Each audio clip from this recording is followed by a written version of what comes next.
Imtihon test markaziga qo'shilgan yangi savolni ko'rib chiqamiz. Ko'k avtomobil haydovchisi qaysi yo'nalishlarda harakatlanishga ruxsat etilmaydi? Ya'ni taqiqlanadigan yo'nalishni topishimiz kerak. Bu yerda o'ngga burilish taqiqlanadi degan belgi turibdi. Ya'ni birinchi yo'lga yurish mumkin emas. Keyin bu o'ng polosidan kelgan bu yerdan mana bu yoqqa 3 va 4 yo'nalishlarga ham harakatlanishni taqiqlanadi.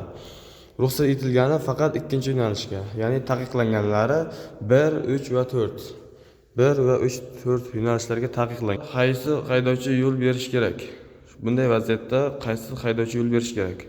Bu yerda avtomobil haydovchisi yo'l berish kerak. Chunki tramvay relsli bo'lganligi uchun oldida harakatlanish huquqiga ega. Shuning uchun avtomobil haydovchisi yo'l beradi, tramvay oldiroq harakatlanadi. Testni yakunlash.